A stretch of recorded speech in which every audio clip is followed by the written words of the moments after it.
औरत का फैसला। नैतिक मूल्यों से ये कहानी भले ही आपको इंसाफ करती ना दिखे, लेकिन जिम्मेदारियों की नजर से देखेंगे तो शायद कुछ। ये क्या है बहू, सुबह से घर का काम करती रहती है, फिर ऑफिस जाती है और बच्चों में लगी रहती है।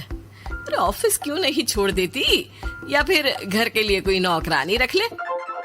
कैसी बात कर रही है माँ? जानती तो है ना अभी इनके ऊपर कितना लोन है। थोड़ा ही सही मदद कर देती हूँ तो अच्छा लगता है, और अभी उनको मेरे पैसे की जरूरत भी तो है। सुधा चंदर को बचपन से प्यार करती थी। एक ही मोहल्ले में खेल कूद कर बड़े हुए दोनों।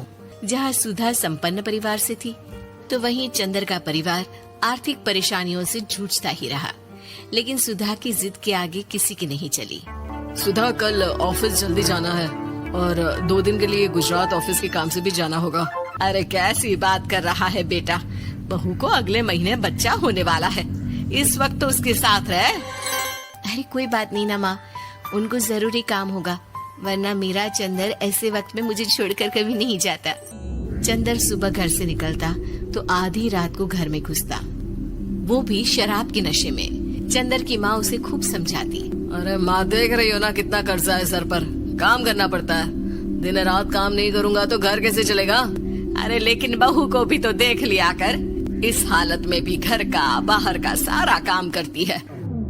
चंदर तो जैसे माँ की बात सुनकर भी अनसुना कर देता है। ऑफिस के बाद चंदर का फोन माँ के पास आता है। माँ, वो ऑफिस के काम से आज रात के लिए पास के शहर के ऑफिस जाना पड़ रहा है, कल सुबह आ जाऊंगा। सुधा रात को कमरे में सो रही होती है कि उसके पेट में दर्द होता है। सुधा चंदर को वीडियो कॉल करती है। इनको फोन कर लो, शायद कुछ आराम मिले। लेकिन 10 बार फोन करने पर भी वो सुधा का फोन नहीं उठाता। ऑफिस के काम से गए हैं, हो सकता है बिजी हो। कितनी मेहनत कर रहे हैं हम लोगों के लिए। सुधा सो तो जाती है, लेकिन अकेले उसे कमरे में डर लगता है। अगले रोज चंदर घर आता है, जहाँ सुधा ऑफिस जाने के लिए तैयार हो रही थी। तुम आज भी ऑफिस जाओगी? कल रात भर तो ड्यूटी की है, थक जाओगे, छुट्टी ले लो ना। अरे नहीं नहीं, कैसी बात कर रही हो, ये तो पॉसिबल ही नहीं है। अच्छा रुको, मैं जल्दी से तुम्हारा खाना और नाश्ता बना देती हूँ। बेचारी सुधा ऑफिस जाना छोड़कर लग जाती है पति के लिए खाना बनाने, उसके कपड़े प्रेस करने और जरूरत का सामान मुहैया कराने के लिए। हो सके तो रात की ड्यूटी मत लिया करो ना, मुझे बहुत डर लगता है। अरे यार क्या है, तुम तो ऐसे बिहेव कर रही हो कि तुम ही अकेली हो जिसे बच्चा होने वाला है। इतने लोगों के पति जो काम के सिलसिले में बाहर होते हैं, उनका क्या? सुधा को चंदर के मुंह से ये बातें अजीब लगती है। अरे हुआ क्या है तुमको? पहले तो तुम मेरा कितना ख्याल रखते थे, मेरे पास रहते थे, मेरी दवा से लेकर खाने पीने तक का सारा ख्याल। और अब इस बार तो तुम एक दफा भी मेरे साथ डॉक्टर के पास नहीं आए, क्यों? अरे पागल हो गई हो क्या? पागल वाली बात कर रही हो। काम धंधा देखो या फिर तुम्हें लेकर टहलता फिरूं। और मुझे शुक्रवार की रात को काम से निकलना है, सोमवार आऊंगा। सुधा को समझ में नहीं आता कि क्यों अचानक से चंदर को फील्ड का काम मिल गया है। लेकिन एक दिन, सुधा, मैं और चंदर जरा एक रिश्तेदार के घर जा रहे हैं, तुम भी तैयार हो जाओ, घर में अकेली कैसी रहोगी। अरे नहीं नहीं, इस हालत में इसे लेकर जाना ठीक नहीं है। अरे लेकिन मैं ऑफिस भी तो जाती हूँ, फिर घर में अकेले। चंदर उसकी कोई बात नहीं सुनता। वो सीधा कार निकाल कर माँ को लेकर चला जाता है।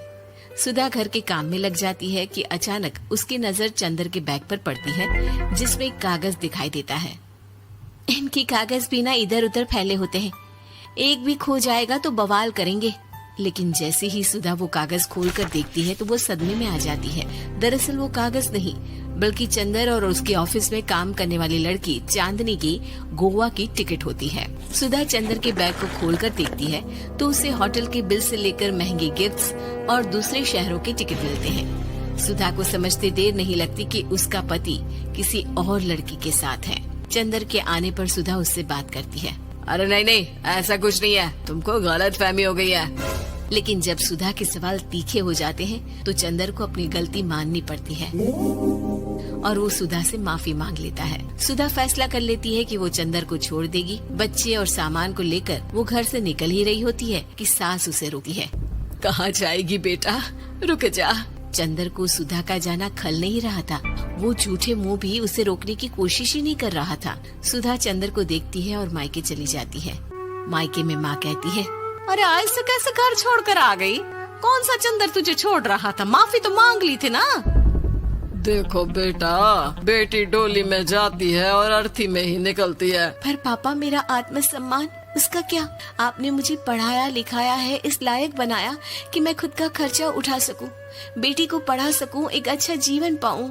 अरे लेकिन पति की जरूरत तो होती है ना सुधा दीदी, और अगर आपको नहीं है तो इस बच्ची का सोचो जो अपने पिता से इस कदर जुड़ी है। आने वाले बच्चे की सोचो जिसके आने से पहले ही आपने पिता का प्यार से दूर करने की सोच ली। सुधा फोन देखती है लेकिन चंदर का कोई कॉल नहीं होता।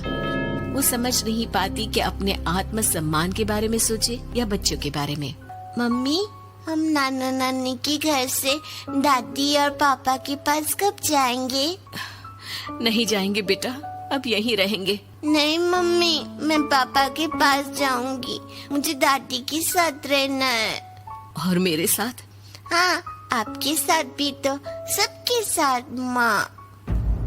देखो सुधा दीदी, आपके सर पर पिता का साया होना जरूरी होता है। अपने घमंड के लिए पिता और बेटी को अलग मत करो। सुधा अब सामान उठाकर अपने ससुराल जाने लगती है, लेकिन मन में सवाल रह जाता है कि जिसे दुनिया घमंड समझ रही है वो उसका आत्मसम्मान था। चंदन ने माफी जरूर मांग ली, लेकिन कभी ये एहसास नहीं दिलाया